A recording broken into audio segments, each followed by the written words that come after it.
Good day and welcome to SCO BRICS Insight, where we look at what's really going on in the world of the BRICS. Now today I want to talk about one of the last acts of the Biden presidency and how he's handed Donald Trump a poisoned chalice. Now the Biden presidency is just days away from its end, and that normally means that not a lot happens before the incoming administration takes office. However, the Biden presidency has been marked by a level of nastiness and vindictiveness that's even at this level of the divisiveness of the politics of the Democrats and the Republic has continued this week with the announcement of further sanctions on the Russian oil sector. Now, these sanctions, although ostensibly aimed at crippling the Russian oil exports, are actually a poisoned chalice for the incoming President Donald Trump. Now, let me explain.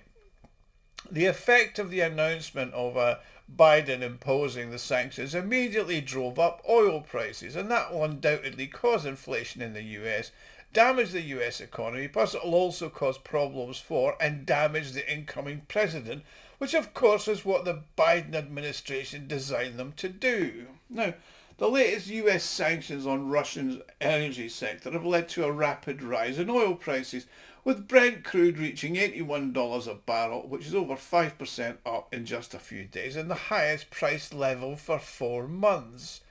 Now, it's likely that the new price equilibrium will be maintained given the oil market's inability to withstand the loss of several 100,000 barrels of oil per day. Now, before I continue, I'd like to make an appeal.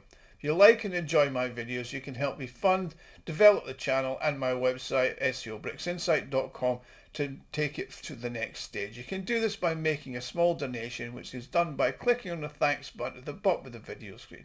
Everybody who donates does get a personal thank you from me, and thanks again for watching, and please like, support and share. Now conversely, OPEC Plus is unlikely to alter its current stance as the cartel countries are reluctant to increase production in the face of a changing US administration.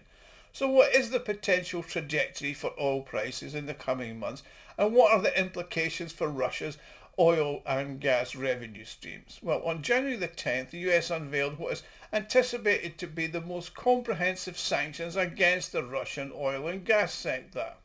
Specifically, these sanctions were imposed on 30 Russian oil field service companies, plus American firms were banned from providing oil field services to the Russian oil industry as of February the 27th. Of particular significance was the restrictions on Russian tankers, with 183 vessels now subject to restrictions, and that's about a quarter of the entire fleet responsible for transporting Russian oil. Now, 65 tankers dropped anchor immediately after the announcement, and the effect on the markets was immediate. Oil prices went over $80 a barrel, and it's subsequently floating in above that.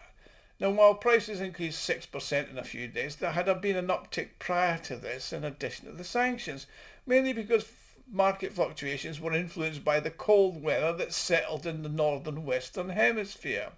Canada and the United States are expected to experience one of the coldest winters in the last decade, and that's also going to increase the demand for oil.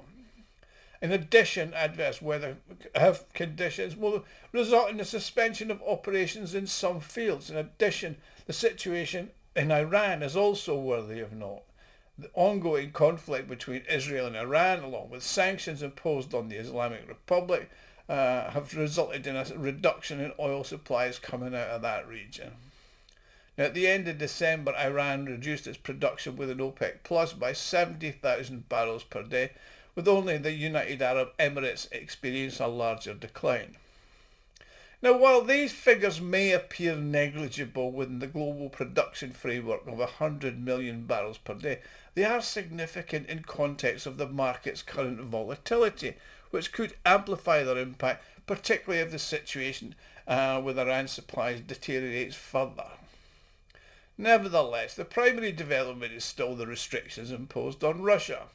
The primary objective of this is to curtail Russia's export revenues, which will exert pressure on both the country's economy as a whole and the state budget, which it becomes one of the significant sources of its oil and gas revenues in the state budget.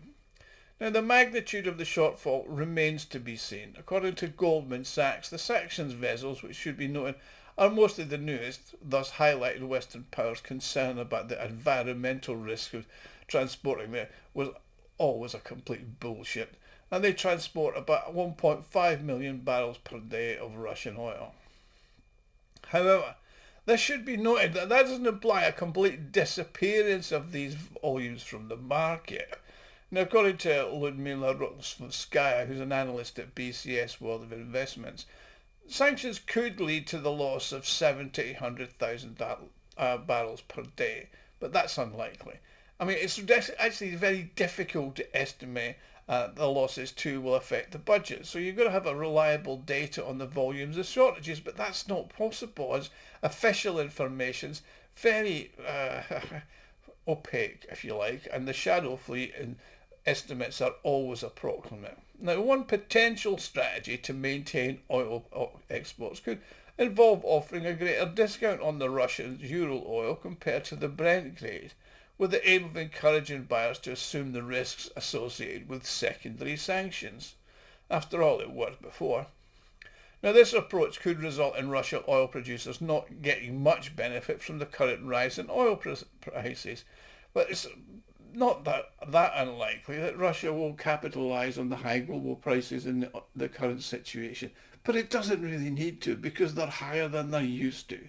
Indeed, Urals to Brent spread may widen according to the new restrictions. But in the short term, the losses will be compensated by the rising prices. That said, as the market and the Russian companies adapt to the new sanctions, it's likely that certain costs will have to be shouldered by the domestic organisation in the budget, enough increase in the level of the discount. Now, this impact will be mostly acutely felt by the companies, as the budget now receives tax revenues in the form of a fixed discount, not actually a real one. It's the one they say it is. Now, it's important to note that not all Russian exports are the Urals crude. There's the ESPO, for example. So in general, analysts believe that the quotes will be higher than they were before this man-made mini-crisis. However, the ultimate impact will be contingent on the efficacy of the efforts to get around the sanctions, which have actually been pretty successful so far. So the potential repercussions of a reduced supply of Russian oil to the market have already been reflected in the price movements. I mean, Brents were up over $80 a barrel, and that's their highest point since August 2024.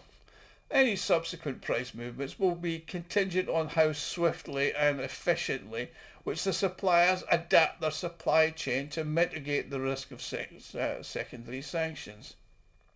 Also, while Russian oil will continue to flow to the Asia-Pacific countries, each bypass manoeuvre does result in a new financial cost for the Russian economy.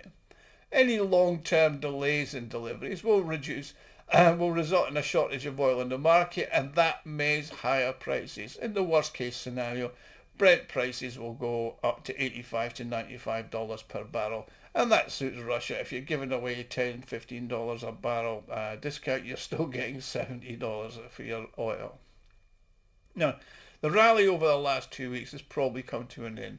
Technical indicators that oil futures are in the overbought zone, but that doesn't mean that prices will fall down to below $70 a barrel, because the fundamental assumptions of supply and demand for this year have not really changed.